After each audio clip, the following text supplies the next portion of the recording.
Hi everybody, welcome. First of all, I have to extend my gratitude to Saška for inviting me now for the second time at the MFRU. It's always a pleasure to be here and to have the opportunity to contribute. Actually, I think I started cooperating with this festival in 2013 or something like that, so it has been almost 10 years of my sometimes sporadic and sometimes more intense engagement with MFRU. So, well, anyways, the subject that I picked for today's talk has to do with increasing presence of animals in contemporary artwork, mostly performance, but also some installations. So I won't be talking only about performance, I'll be just covering, let's say, presence of animals in contemporary artistic production.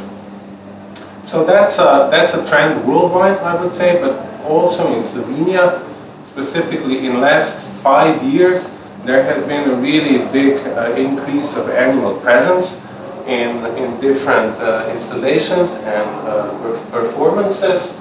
So yeah, unfortunately, if I would know, I would prepare it in English, so now it's in Slovenian anyways, but I'll just, say everything that's of importance of what's on the slides.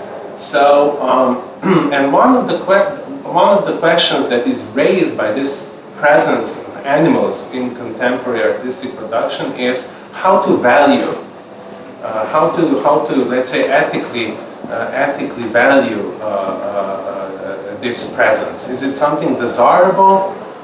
Is it good for animals? Is it just outright problematic? Should we just ban it? So how should we think this presence of animals from, let's say, a moral standpoint? Now, one of my areas of research is also animal ethics, so it's not very surprising that I was interested by this dilemma. And basically the main point of today's talk is to kind of provide some provisional, or let's say to construct a platform that maybe can be altered later, but to just have like a starting point from which we can morally evaluate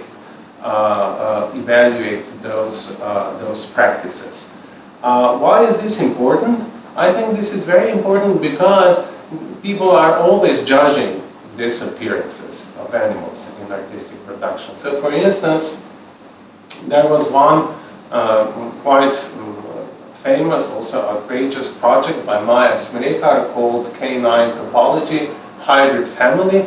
So this performance, maybe 5 years ago, maybe a bit more. So this performance was basically about the artist pumping her breast milk and basically lactating and feeding the dog, one of her dogs, with this milk. And this was perceived by totally outrageous, specifically from a more conservative side. So one poet, Slovenian, Tomaž said that she just wants to throw up by seeing this, that it's that actually this is a part of the how to translate this Israeli in English, I don't have it, but corrupted, perverted world. That this is basically a part of the perverted world. So the reactions are very strong. Another very strong reaction was provoked by Petra Davidčenka, a guy who during the COVID, he had this performance where he ate a live bat in front of a Slovenian parliament, the National Assembly. So basically he devoured the live animal, he killed it. It's illegal actually, not only immoral, it's illegal because you shouldn't hurt animals, especially not animals that are not stunned, according to Slovenian Animal Protection Act or law. So that was also very problematic. And of course, a lot of people were criticizing this performance. Now on the other side, so we can see that this is often the subject of like the moral debate. People often say, well, this is outrageous, this shouldn't be done, it's immoral. But on the other hand, the problem is that, of course, a lot of works of art, when they appeared, were designated as immoral. Because art is all about breaking the socially acceptable boundaries, because this is how you expand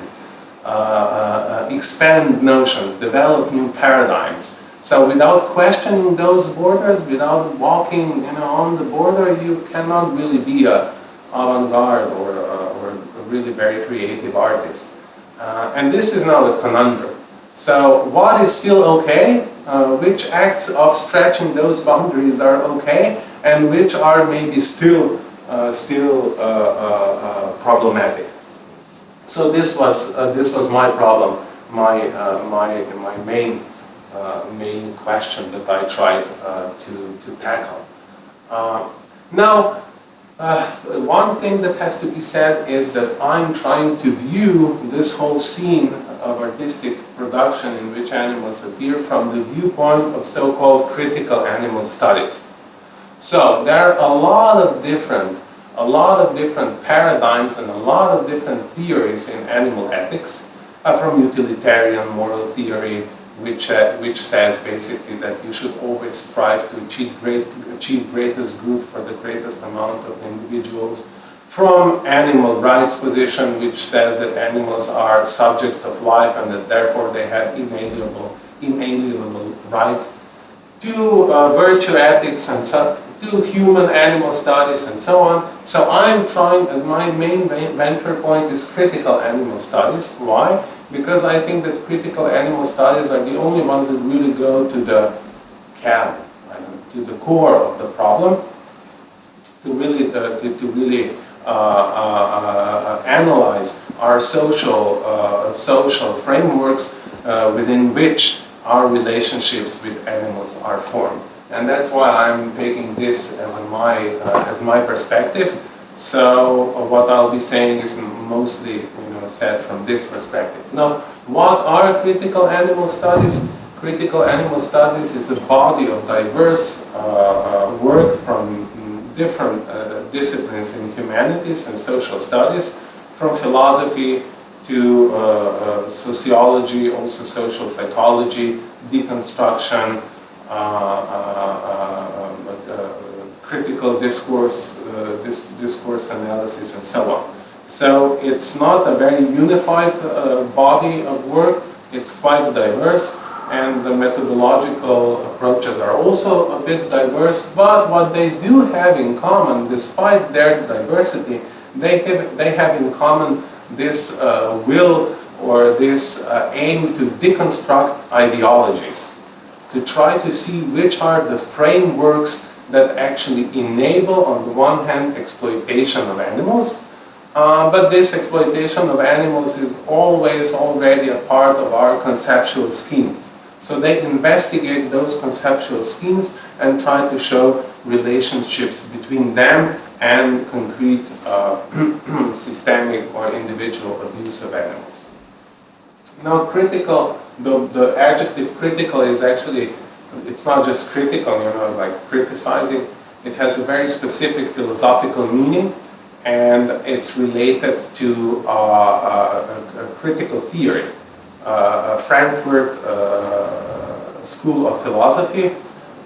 Most notable representatives were Theodor Adorno and Max Horkheimer, but also Marcuse. So it's a specific school in philosophy, and the dialectics of enlightenment is perhaps the most known work from this school by Adorno and Horkheimer. And already there, Adorno and Horkheimer try to point out how basically this enlightenment worldview is puts too much emphasis on calculation, or rather reduces thinking to calculating, and also inserts strong gender differences between male and female, and how this actually culturally also then translates into man on the one hand and animal on the other, and activity, passivity, reason, emotions, spirit, body, and so on. So they're investigating those dichotomies, and they are trying to show that animal, what we think of as an animal, is always already a part of this framework where animal is defined in opposition of man. So animal is whatever a human being is not. Which is kind of similar to what Jacques Derrida wanted to say. I'm sure you are familiar with Derrida, the famous French deconstructionist philosopher. He had this notion of l'animaux, L''A''N''I''M''O''T, l'animaux, with which he actually wanted, he joined. So he would always, his philosophy is full of such puns. He would join words together. So this animal is kind of composed of two words, l'animal, which means animal, and le mot, which means the word. So what he wants to say is that animal is just a word.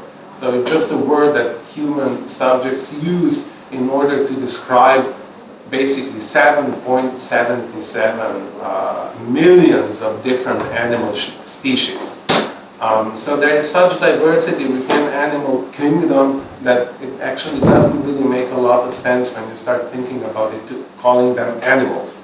Especially if you call them animals in opposition to humans. Because a lot of animals are closely related to us than to other animals.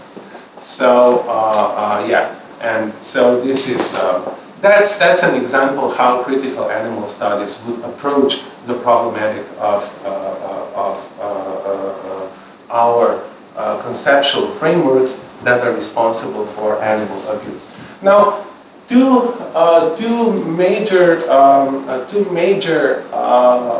ideologies, because as I said, critical theory is all about deconstruction of ideologies, and two main ideologies that we can find in the broader area of animal exploitation are so-called anthropocentrism and speciesism.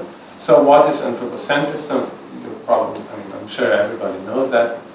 It's basically a worldview where human goals are the only ones that are worth something, and where everything else, including animals, is reduced to tools with which we can achieve human goals. So a very didactic way to illustrate anthropocentrism is by showing the difference between instrumental and intrinsic value. If something has an intrinsic value, that means that it's worth something because it exists. So it has an internal worth. By being a subject, it has some inalienable properties. But if it only has instrumental value, then it's useful only in as far as it serves some human purpose. So for instance, if we take this chair, it doesn't matter if it's this one, if this one breaks, who cares? We'll throw it away and take another one. So it's replaceable. Things that have instrumental value are replaceable. Entities that have intrinsic value are not. We can't just replace, it's not like I would say, oh, I don't know, I don't like you and being here, just put somebody else here instead of you.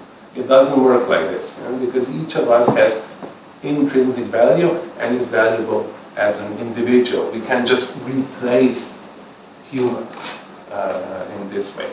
Or maybe we could say that capitalism, human resource management actually even does that, right? So it's a problematic thing. But yeah, so anthropocentrism would ascribe only instrumental value to animals. Now, there is another very important ideology. It's called speciesism. It was first described maybe before, but the person that coined the concept was Richard Ryder in the 70s. And what he meant by speciesism is discrimination that's based on species.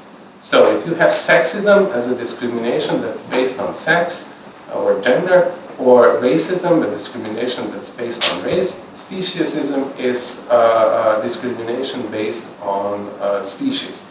So basically, a speciesist thinking is thinking which, just because some individual is of certain species, it kind of relegates him or her into a certain social position. And maybe the most, I have two examples here that are maybe, to me, they seem to be very obvious. So take dogs and pigs. You know, they are more or less equally cognitively capable, but still ones are our best friends and the other ones are often our dinner. Ones have names. So dogs have names. Sometimes they even have, you know, tombs when they die. Whereas the vast majority of the pigs only have a certain number, and that's it. By the way, maybe I should mention this. Do you know what's the amount of animals, how many individual animals we kill in the world in a year, only for food purposes? And this is only land animals, so aquatic animals are not counted here. Maybe I should actually even show you this. Maybe I can experiment a little bit, and I'll try to show you a website where you will be able to see this live, because it's an algorithm that's adjusted to the United Nations data, and basically it counts like in real time the deaths of animals. So okay. Oh, it's not connected to the internet. Oh well. Then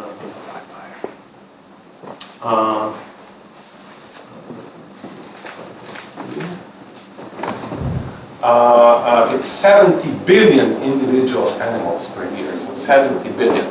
Only in Slovenia we kill 300,000 pigs per year, 100,000 cows, 100,000 sheep, and 40 million chickens. So country with 2 million people. Imagine, like we kill as many pigs per year as there are people in our capital, Ljubljana, and as many cows as there are people in Maribor per year. So this means basically that we kill, if we would kill constantly, you know, without a break, year round, round the clock, we would kill one chicken every 0.8 seconds, one pig every minute and 45 seconds, and every cow in approximately 3 to 4 minutes. So this is a staggering rate at which we are murdering animals. So it's quite incredible. And this is something that that critical animal studies, of course, want to reflect. And speciesism would say, so where are the grounds for saying that dogs should be protected, shouldn't be tortured, so on? And you know, with pigs, you can produce food even if you throw it away. Another such a clear example of speciesism is keeping parrots as pets on the one hand, and raising chicken. So this much about speciesism. And okay, now this was kind of an introduction, an intro to this promised coordinate system from which we can evaluate inclusion of animals in artistic practices from the viewpoint of critical animal studies. So what I have here are, I'm not saying this is exhaustive, neither I'm saying that it's very systematic, but I think it kind of does sum up the main points. And it kind of gives us one possible way of evaluating the inclusion of animals in performances and installation from the viewpoint of critical animal studies. And the first let's say criteria is basically the presence of animal suffering. So I think that the first question we have to ask is, if we have an artistic practice, is an animal suffering?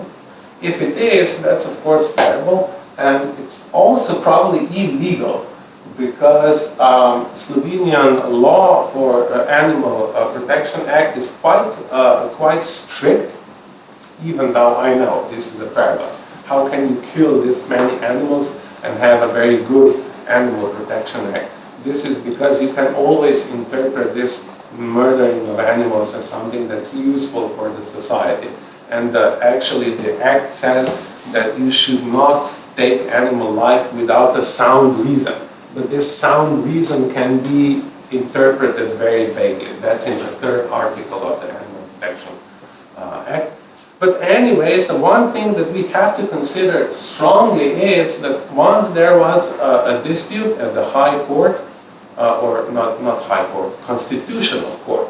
Actually, it was a constitutional quarrel, constitutional court. So a Muslim minority in Slovenia appealed. They said that basically the Animal Protection Act is unconstitutional. Why? Because it infringes on Muslims' freedom of religion, which is also a constitutional right, of course. Why does it infringe upon that? Because the act demands that animals are stunned before they are slaughtered. However, as you know, halal slaughter demands that animals are by full consciousness, and they have to be cut. The throat has to be sliced by a sharp knife. And of course this was then, somebody took that to the Constitutional Court, and Constitutional Court said, no, the suffering of animals is such an important constitutional category in Slovenia that it has advantage over freedom of expression of religion. So this was a breakthrough judgment that was passed. And it's actually sometimes even quoted by other activists in the European Union, because it was quite an advanced act.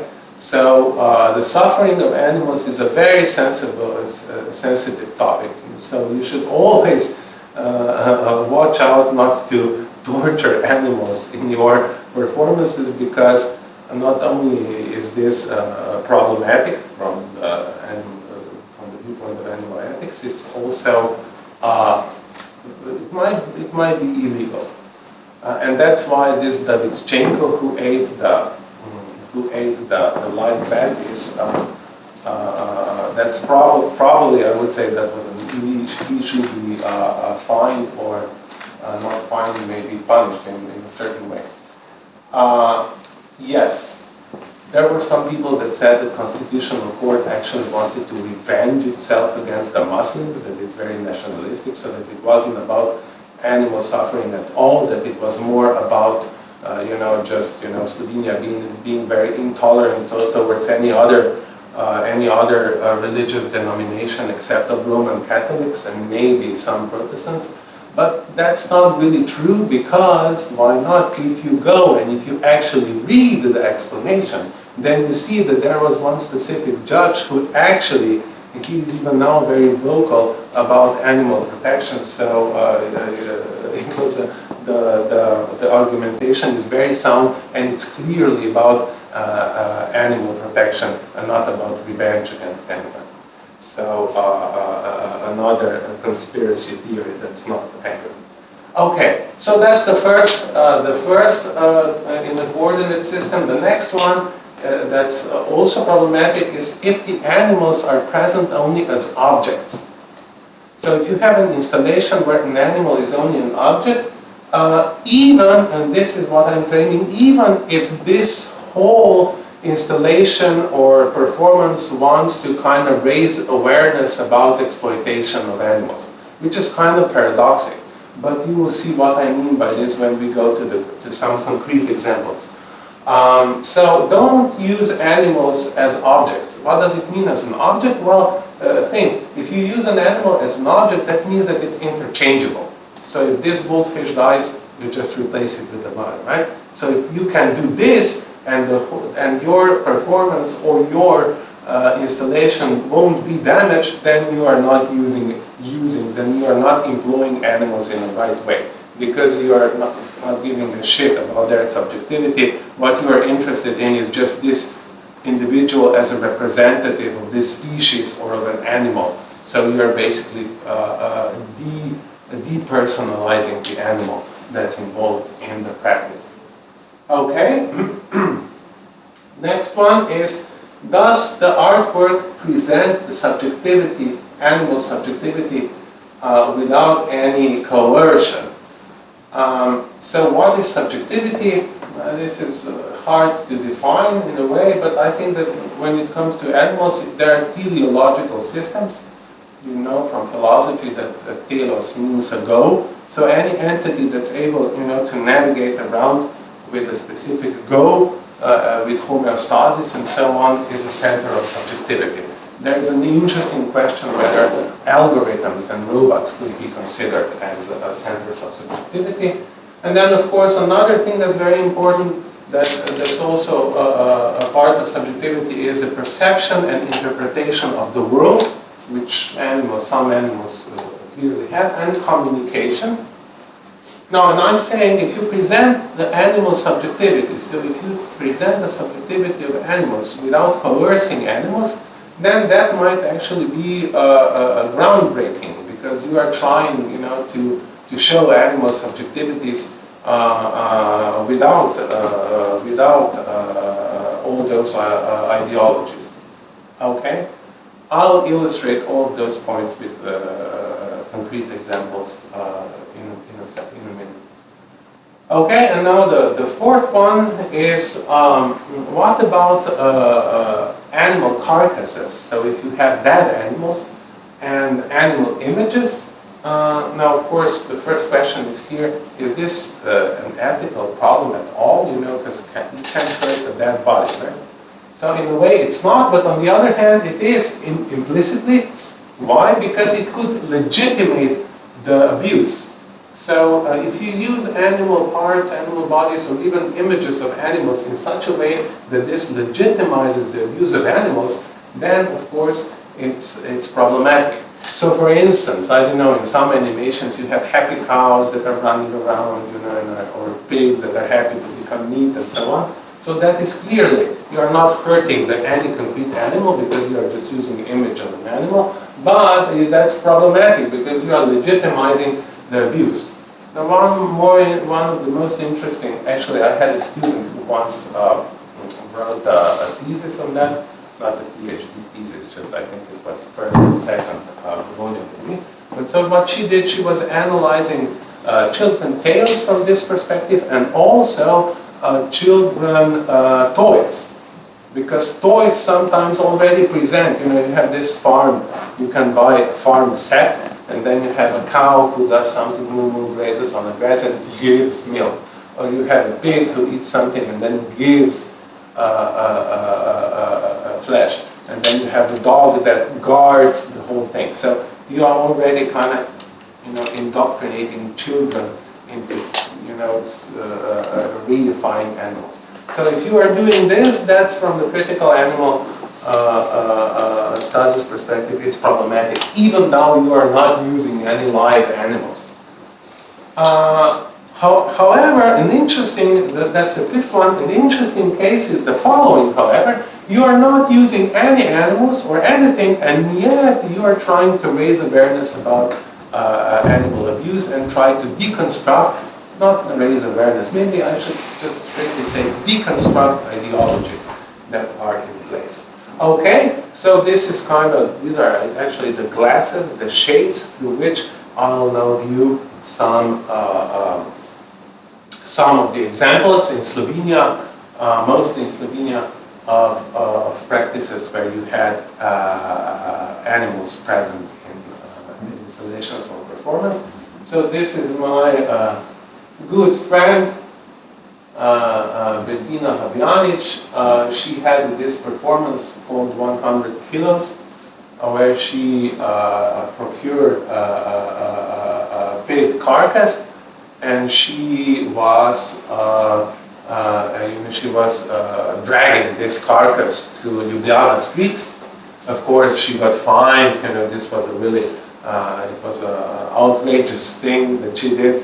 My father still, he read some newspapers and so on, so he still refers to her. Oh, that's that crazy girl that was pulling the pig through the city. And yeah, so the reaction was very strong. And you see, most of the people were actually criticizing this act. That it is immoral, and that it's also immoral towards an animal, because she is not paying respect to the animal, and so on. And that's why I think we have to have some, more grounded criteria by which we are judging artistic practices, only because it's trying to shatter our preconceived notions what you are supposed to do with animals or not supposed to do it with animals, it doesn't mean that it's moral or immoral. This one, I would say, is a great example of deconstructing the ideology, because, the pig is dead. It doesn't feel anything. So it's dead here. And this was done, by the way, this was done in the winter, in the time of the Christmas, where the consumption of pork meat spikes in Slovenia. So everybody else, that ate the pig, they didn't have any, remorse or any second thoughts about buying meat, and of course by this participating in the, as mentioned, this horrible production. They didn't think that was odd or anything, even if they threw away meat. But when Bettina did that, she actually got fined. She had to do, at the end, she had to do this beneficial social work as her fine. Yes, this is one example. Now, of course, I know that people say, yeah, but if you eat meat, then you are doing something with it. She was just dragging it. I don't think this argument holds water. Why? Because it's not necessary for you to eat that many meat that you eat. The average Slovenian eats 82 kilos per year, which is way over the top. It's like not healthy at all. So you are not doing anything sensible. Whereas she actually is, I think, because she is trying to deconstruct this ideology that actually says when it is good to kill animals and when it is not. So it's good to kill them for food, even if you don't need that food, but it's not okay if you take the dead body on the street. So this is one example. I think it was a good performance. Now this one, I already said, is problematic because this guy just ate this live bat. I think it's illegal, and I think they did try to fine him. His point was, this is basically a crazy guy. He was convinced that eating live bats is a cure for COVID. So he kept live bats in glass jars, which is torture, of course, and then, and then he ate a bat. And then he made this performance. So I think this is clearly should be condemned. The next one, this was last year. It was in Ljubljana in Natural History Museum. So they have these exhibitions in Natural History Museum, and one window was left, or maybe two windows were left on the way to the Academy of Fine Arts for students to come up with installations there, which I thought was a nice try of collaborating between artists and natural history folks. And there were many different installations, but only one actually attracted my attention, and this was one about the site of reptiles, specifically snakes, because it tried to visualize the snake world.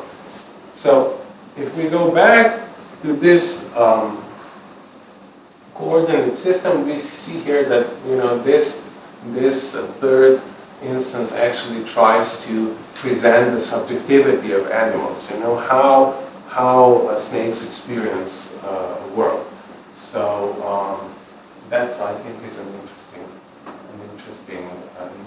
concept. You know, I don't know. Maybe there could be one installation where you could hear as dolphins, maybe, or elephants are also interesting. That's maybe for intermediate. And elephants can sense with their feet, so they have this subsonic sounds that they make that you can't perceive with ears because they're below the threshold. So they can travel tens of kilometers and they can perceive them with feet. So, you know, trying to bring this world of experience closer, maybe to human sensory parameters might be interesting and might be an example of trying to portray animal subjectivity. Okay, next one. This was an interesting one also from the last year. As you see, there is really a spike of animal use in artistic production in Slovenia just in recent years. So it was called the Evolutionspense by a young Slovenian artist. This was in Živalska, also in Ljubljana. So he tried, now this is the case where I told you that it's so problematic. If you try to represent or to raise awareness about the abuse of animals by taking an animal as an object and putting it into your installation, that's still not okay. And I think that unfortunately this is an example of doing precisely that. So basically what the artist tried to do is he tried to problematize the use of laboratory rats. However, how he did this was problematic. On the one hand, he exhibited the coat of a scientist, but this coat actually had rat fur as its I don't know what this is called in English, around the corner. Yeah, thank you, exactly, as a collar. So that was rat fur, which is problematic, of course, from the viewpoint of critical animal studies. Why? Because you are using animals as an object. And then he had this nice little table, and in this table he had this, Natasha, probably you would agree that this is a very little cage for a rat, you know. Natasha has experience with rats because she had tens of rats. And the rat was here on the spot in the middle of the room. Actually, he was intentionally secreting stress hormones, which you could detect, because he wanted to illustrate how rats are stressed. But so why would you do this to a live rat? And there was one very poor live rat in this cage which wasn't enjoying it at all. And I think that, you know, this is very typical of our world. We try to raise awareness about something by precisely doing the same mistake that everybody is doing. And that's how we fail miserably, I think. So I would say there is no excuse of abusing the animals, even if this abuse is meant as a deconstruction. Because you are committing the same mistake. You know, it's like trying to quit smoking by smoking too many cigarettes till you, I don't know, die. Or it's the same strategy that one philosopher, Peter Singer, has, which is that if you really want to help people, then think you'll be able to help with 100,000. If you will have a yearly income of $1 million, then you'll be, and if you only spend 10% of that, that's $100,000, then you'll be able to help them much more than if you only earn 100,000 or 10,000. So go to Wall Street, become a stockbroker, earn a lot, and then you'll be able to help other people. Yes, but I mean, can't you see that by doing this, you are precisely increasing the differences between people, and you are creating those whom you then want to help. So, you know, just go back to studying philosophy and leave stuff like this. So yeah, an unfortunate, I would say a very unfortunate case. Also, I think that you can see that here the rat is not really a rat. You could substitute rat with another one. If this one passed away, you would just put another one in, and no, but the conceptual value of this installation wouldn't be changed, which already signals you that something is wrong because not an individual animal is respected here. This is basically the same story with this chicken that was on display at, I called it MUMPS. I'm making fun out of it, but it's not. It's a Museum of Contemporary, is it Museum of Contemporary Art in Ljubljana.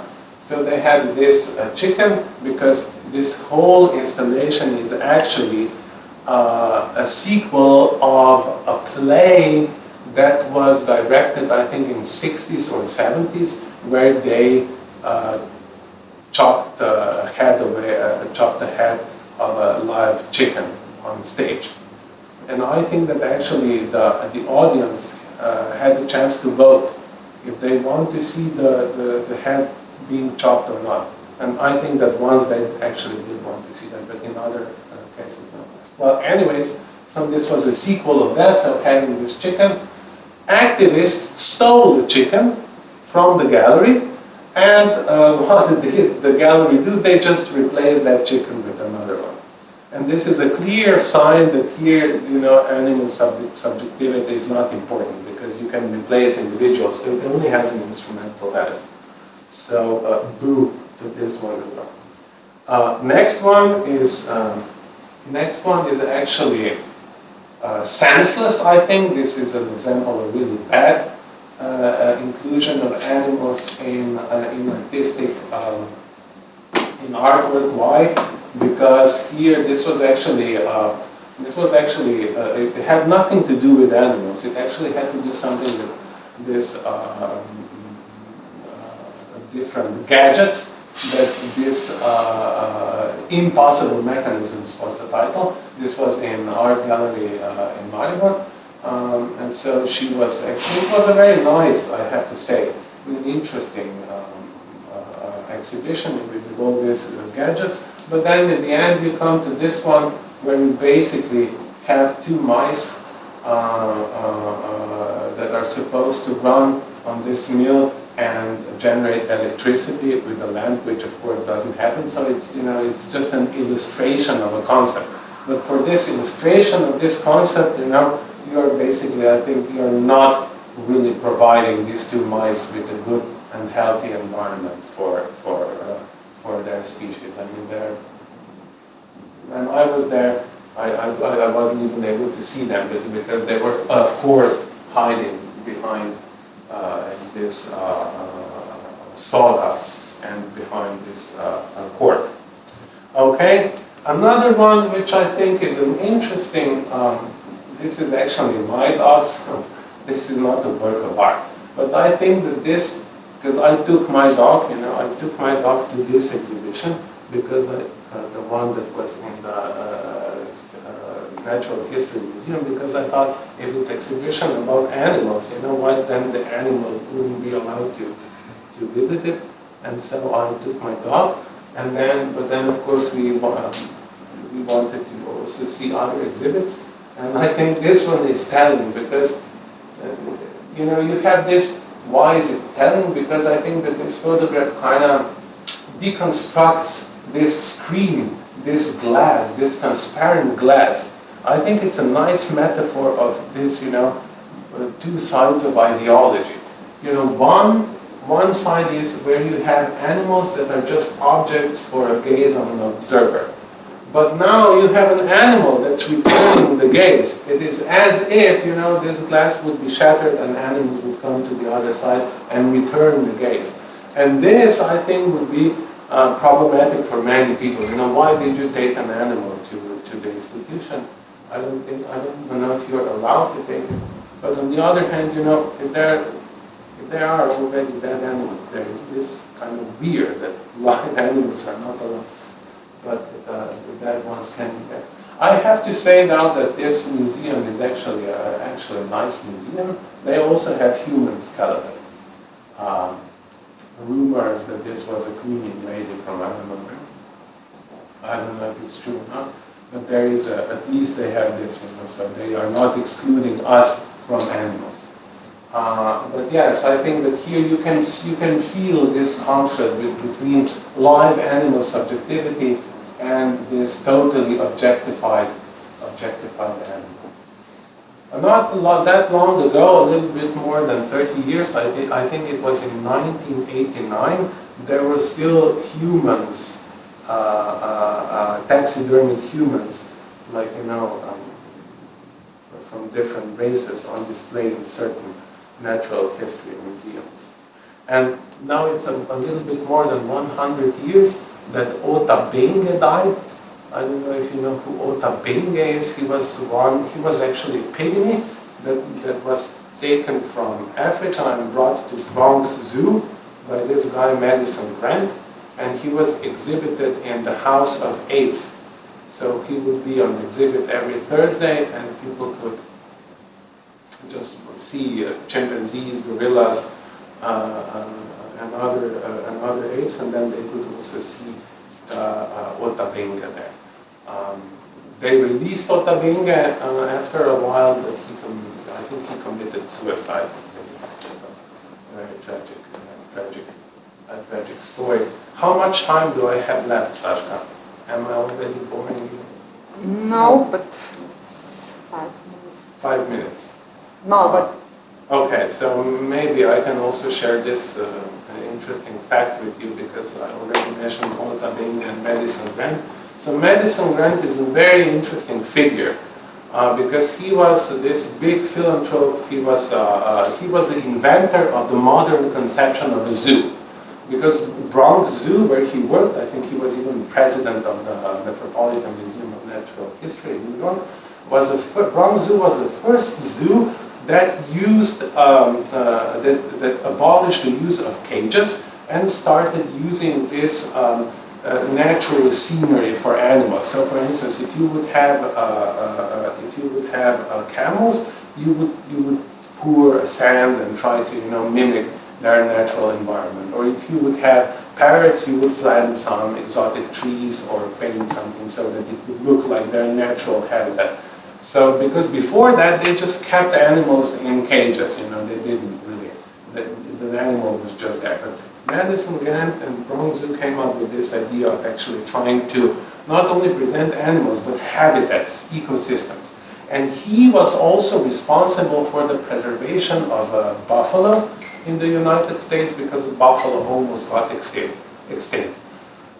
On the other hand, he paid for a castration of 20,000 Italians in Manhattan, because he was convinced that in the same way that the buffalo is endangered, also so-called Nordic Europeans are endangered in the USA. That was 1910, so 110 years ago.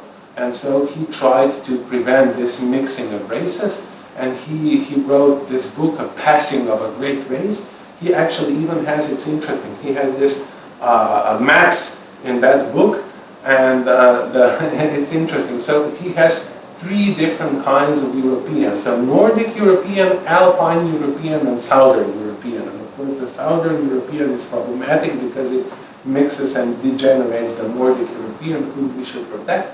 And then, interesting, the border between Southern and Alpine Europeans are in the middle. They can still be okay.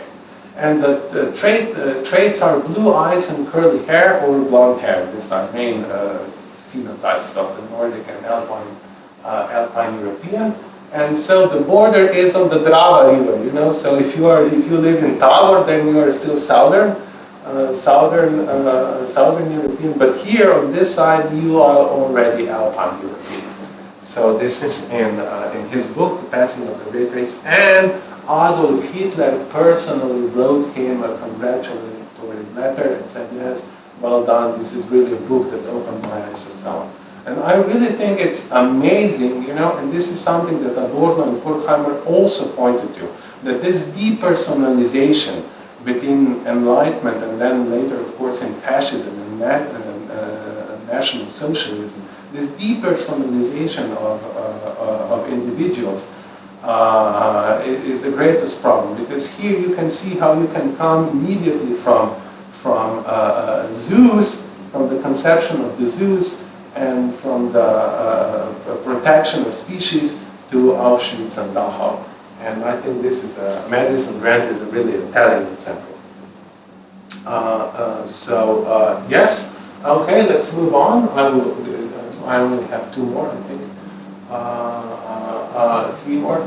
So this, I think, is an interesting project that was done somewhere in Germany, I think.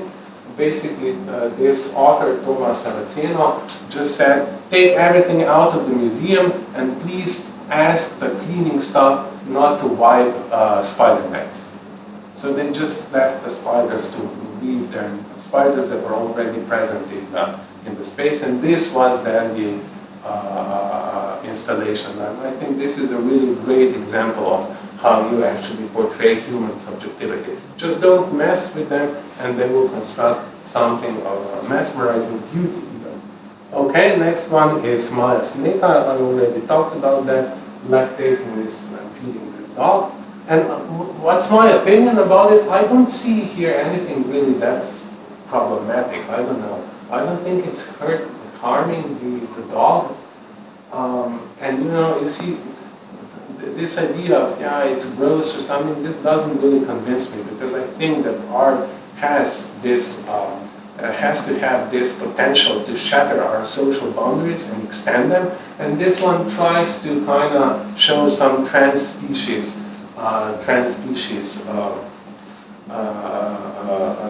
mode de vie. Modus vivendi. So I don't think it's problematic from this viewpoint. Okay, and the last one, I really like this one. This is the example where you don't have animals at all, neither live nor dead, and yet you're really deconstructing the ideology. And this one is Taichi Cicada, that's an artist from Rijeka, Croatia, and she has this, she was also lactating, collecting her milk, and then packaging it as an eco milk, so bio or organic human milk, and she would basically then package this. And I think it's, you know, it's disgusting to see that, but that's precisely the point. You know, she's trying to show how this speciesism works, how we are totally disregarding human milk, but if it's, you know, animal product, then it seems to be okay to consume, where there is no really a big difference in the product. So I think this is a very good one. It's not using animals at all, but it's all about animals, exploiting animals in the dairy industry. So, with this, I am done, and thank you for your attention.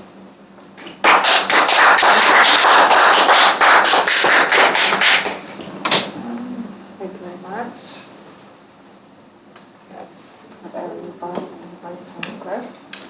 Yes? Yeah. Yes. Okay.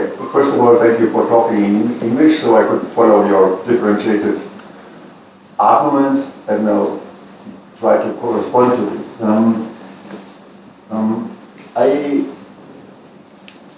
thought of René Descartes, whom we admire as a great philosopher of the Baroque time, to whom we owe a lot of our analytic and even academic thinking. Now, he compared, like other people in the Baroque times, without any problem, the human body and the animal body to a machine. That what we all could be equal, and that was no problem. He wrote long, this big book, and his only concern was what is the difference then between, like, animal and machine and human and animal, and for his answer was the soul, which is another question which we cannot discuss now, of course. I wonder, because you said this should be condemned and other things should not be condemned, do you think that we are in a more elevated state of mind with critical element studies compared to other periods in European and non-European philosophy before, who had the freedom of thought to have different criteria? Would you say, no, this should be condemned? We are now at the peak of the evolution of the mind. Now we have the criterion to say this is right and wrong. That I find problematic. But I don't even ask you to answer that. We all look, you're sitting now and there is a table. It's probably wood. It looks like as if, or let's suppose it was wood, because more and more it's correct, like things are made of wood. Would you go so far and say we should then not even be allowed to cut a tree? Because to use a tree, to fabricate it, to make it a human table, to put your computer on, is very, very instrumental and mechanical. It doesn't do justice to the tree. From Germany, I know there is a lot of discussion about whether trees should be treated as subjects as well. So, would you go so far, because you use this wood now, without any problem? How far would you go with that? Yeah, thank you. Those are both great questions. Actually, I will tackle the first one, the Descartes, and I think it's a very valuable point. Are we now in a position to claim intellectual superiority, and by this, taking the right to condemn some practices or not? If we take, for instance, René Descartes, we could say he was a child of his time on one hand, but we have to know that at the same time, Cartesians had very strong contemporary opposition. So if you read Bernard Mandeville, he was criticizing Descartes like crazy. He said, can't you see that animals are not like clocks? Because if we drop a clock, we are not shattered, but if we kill an animal, then of course we are. So it's not the same. And so there was a very strong, there was a strong opposition to Cartesian idea of disassociating animals from having feelings. And it's an interesting thing. In one letter, Descartes says, well, everybody that does vivisection should be grateful to me because I washed their hands. Trying to say that,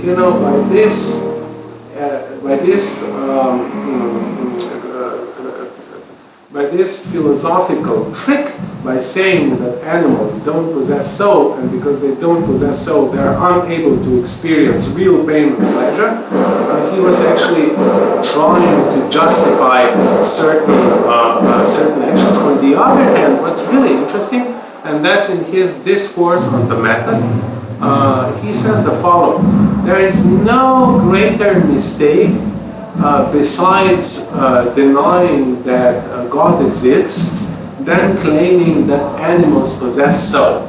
So that's the greatest sin, saying that being an atheist and saying that animals has a soul is a tremendously big sin. Why? It's interesting. Why? Because if animals would have souls, then also ants and every other animal would be a subject of salvation, would come to heaven. And for Descartes, this was unthinkable. So basically, what he wants to achieve is human immortality. That's why humans need this soul in order to be immortal. If we would just be like animals, then we would be mortal. So it's actually existential reasons. The same in Kant. If you read Kant, it's the same. One thing that's elevating humans above the nature is moral law. And it's only because of this moral law that we are able to escape the finitude of nature. And now, what I would say is the following. I think you are right. We have to be very careful when we are judging things. These are good, these are bad. But still, I would say we are in a better position than those guys are. Why? Because we are able to analyze. We are able to see the connections between their ideas that they themselves were not able to do. And hopefully, future generations will be able to see some connections between our ideas that we are now unable to see. And because of this, I would say that yes, we are in a better position to judge than they were at the time, simply because we know more about how those ideological frameworks are shaped and how actions and different conceptions stand in relation to each other. Now, the second question is a very tough one. So I would say the following. If it turns out that the trees can feel the pain in the same way, same phenomenological way that humans and animals can, then I would say we have a really big problem.